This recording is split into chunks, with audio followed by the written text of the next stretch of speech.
Welcome back to Amulya's Corner, a series where we sit down with leaders who are redefining the way we think about communication, leadership, and the future.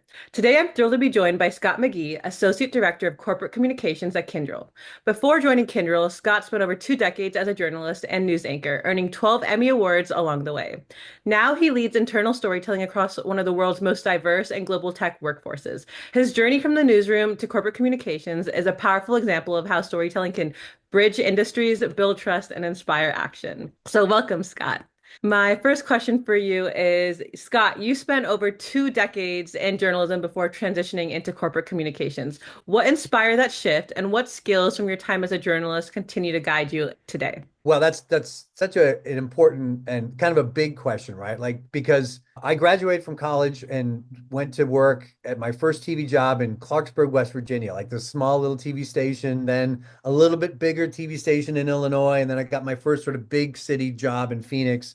And so I worked really hard to like work up through the ranks to become a journalist and then an evening anchor and managing editor. And it was a great ride for about 25 years. And then, I had kids who were going into high school. And the thing about television news in particular is there's only two crappy shifts. There is the crappy evening shift or the even crappier morning shift, right? So you're either getting up at 2 o'clock in the morning or you're getting home at 11:30 at night, right? So either one is not really conducive to a home life. So when I had two boys in high school that were playing sports and I was missing it, that was a big reason why I was like starting to sort of feel like I have a window here that if I miss, I will miss it. And I didn't want to do that. So that was a major factor.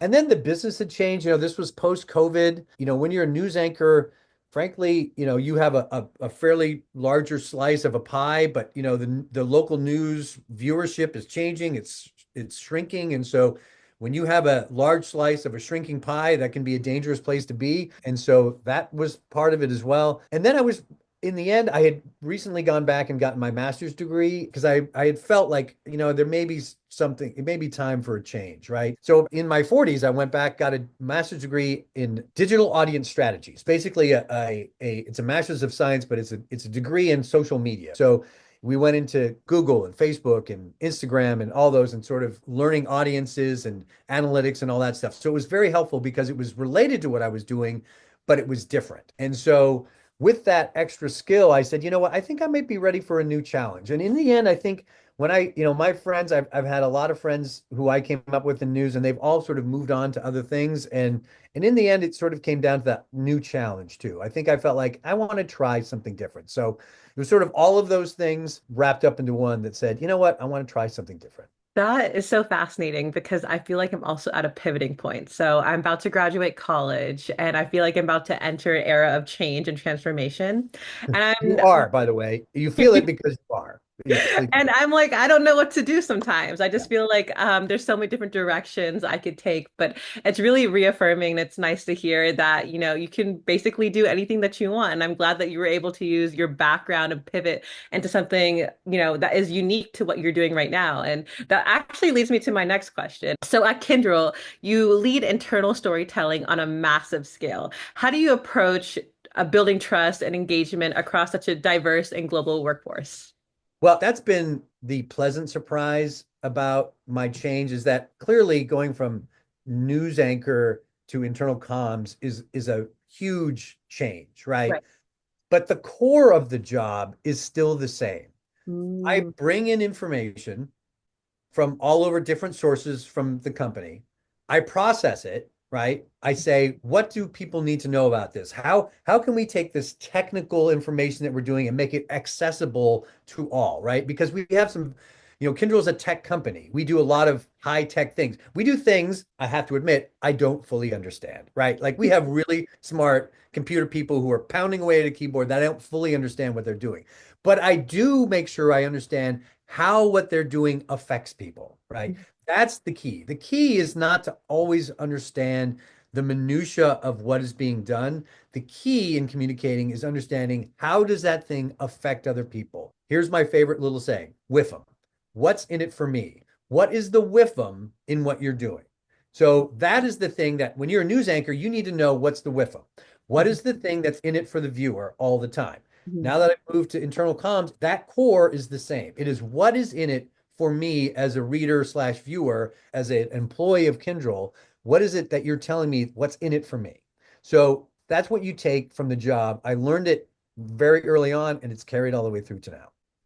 You talked a little bit about why it's so important to kind of translate information for the right audience. And I see that a lot. So, as a CS major who is very interested in policy, I see a lot of the technical know-how not necessarily being translated accurately or in a way for our audience to digest. So, why is it so important that our audience understand the Yeah. technicality of the work and that's happening in technology today? Well, for us in particular, if you don't understand what we're doing, then you're not going to be connected to the work you do, right? Hmm. Hmm. So if I'm telling people, hey, listen, look at this cool thing we're doing, look at this new capability we've created, and the reader, the Kindle doesn't understand it, then that is a missed opportunity for them to understand why we're leading the market. What is the interesting thing we're doing to be a leader within IT, right?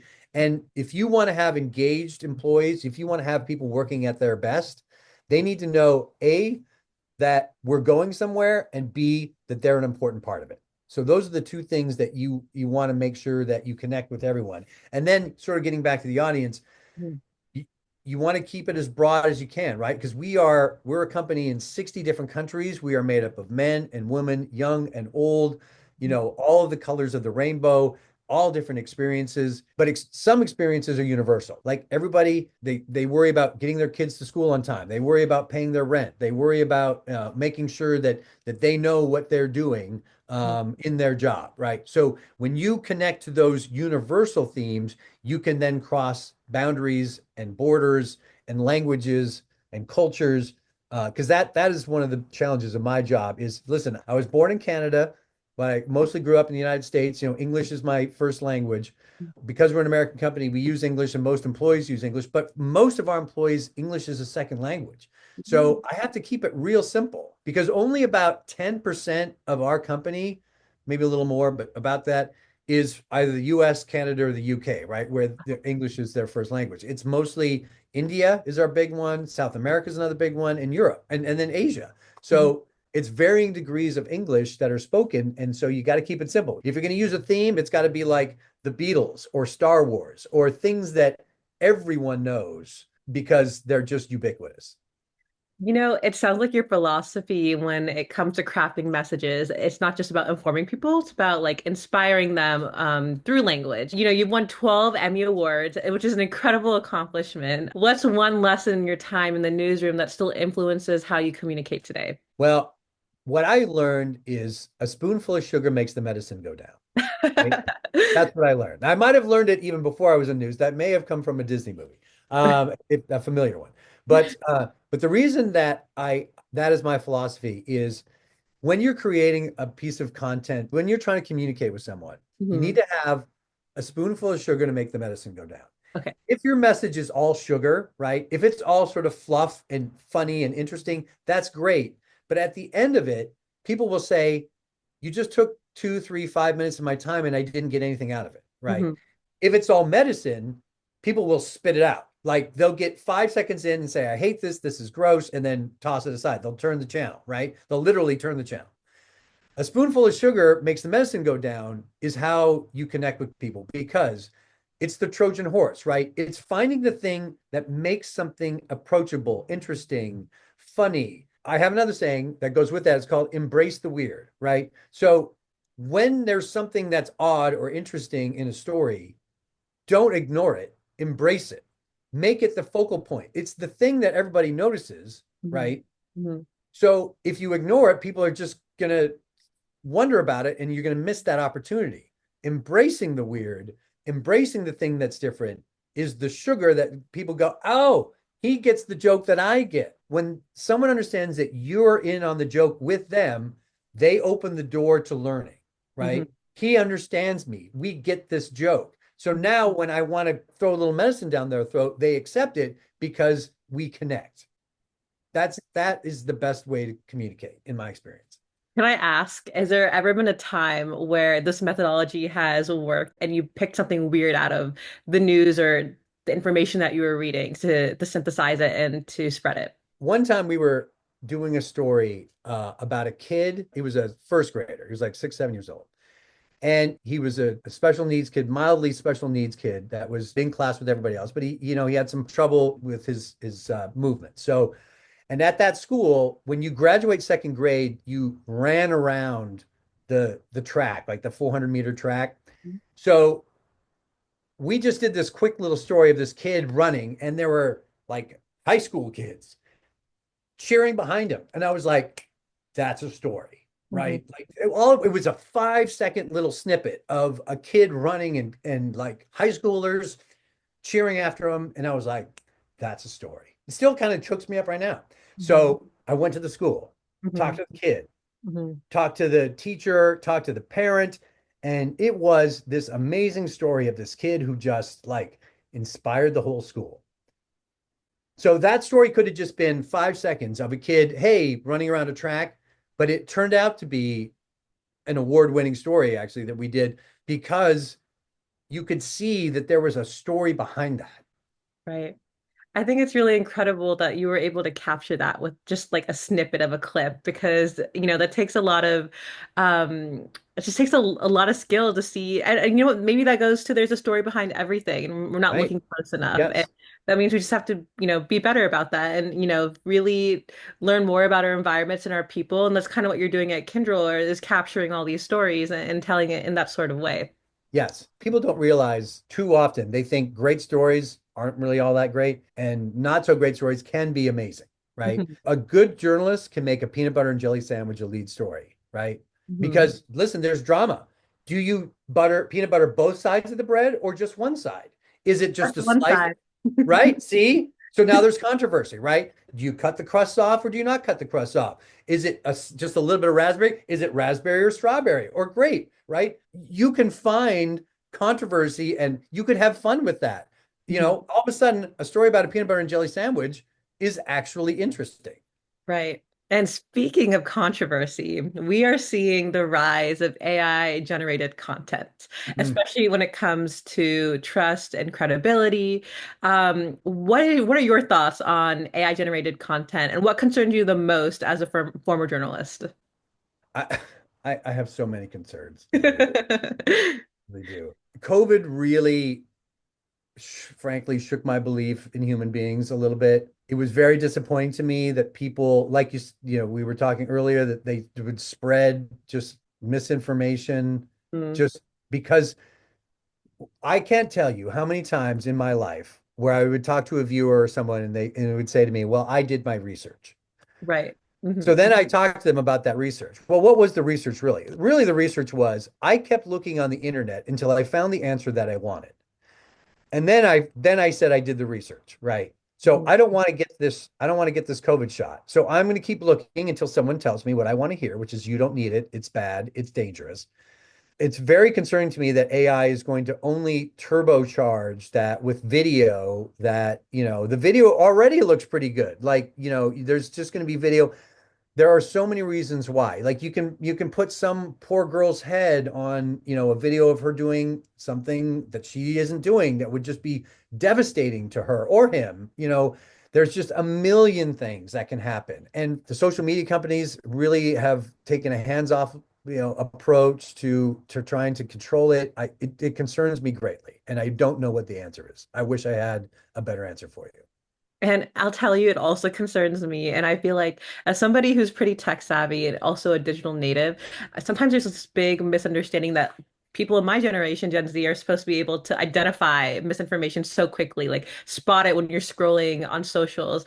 But I have a really hard time identifying, whether it's a deep fake, whether this is real or not. And sometimes I catch myself implicitly believing information. I have to be like, wait, stop. Where is this information coming from? Did you check it? Is it credible? X, Y, and Z. And so it's really, I feel like, making sure in the back of my head that every time I'm consuming information, that I'm making sure that it's credible and I have some sort of digital literacy.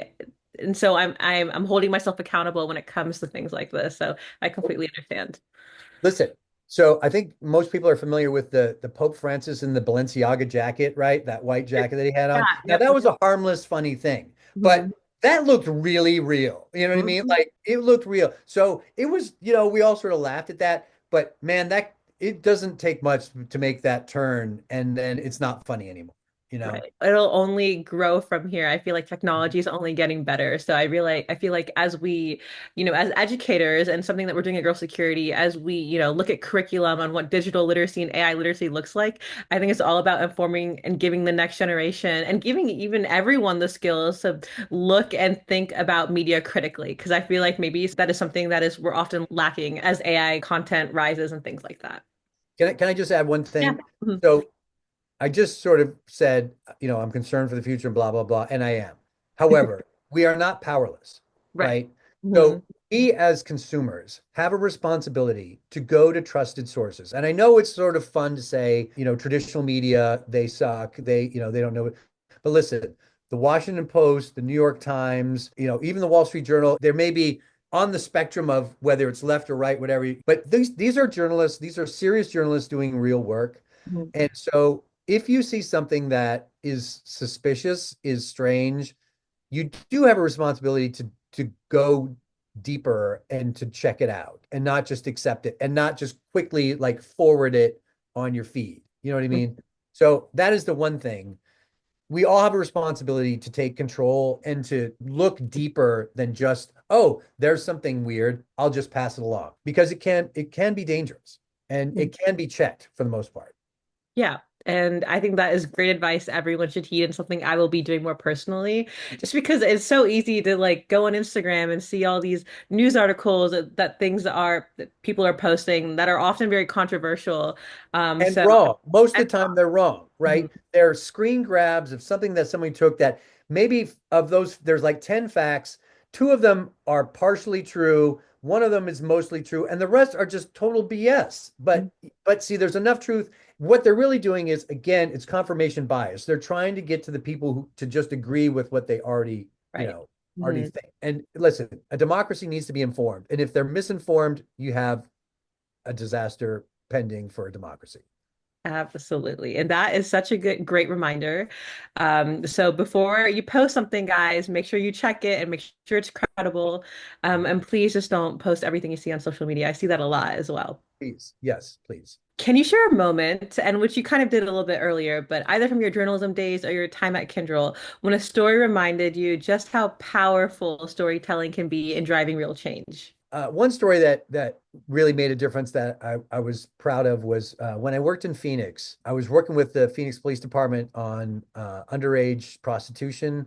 Mhm. It's a real problem in Phoenix. It's a problem everywhere, but at the time it was a particular problem. And one of the issues was John at that time could say if you were caught with an underage girl, a prostitute, a sex worker, we would not say, that you could just say, well, I didn't know. And then it wasn't statutory rape. You would only get busted for the prostitution part of it, which is ridiculous. And so I ended up, there was a 14-year-old girl who I talked to who was on the street, who had, run away from home. She was just had a really powerful story. And I talked to her like as she was handcuffed she had been arrested. That was the other travesty is that the police departments at that time had nowhere to send these underage girls. They could really only arrest them. There wasn't a home for them to go. There wasn't anywhere. So their resources were limited. So we did a number of stories on just this problem because at the time there was a law that was under consideration to at least change it so that Johns didn't have the excuse of, well, I didn't know, so I can't be charged.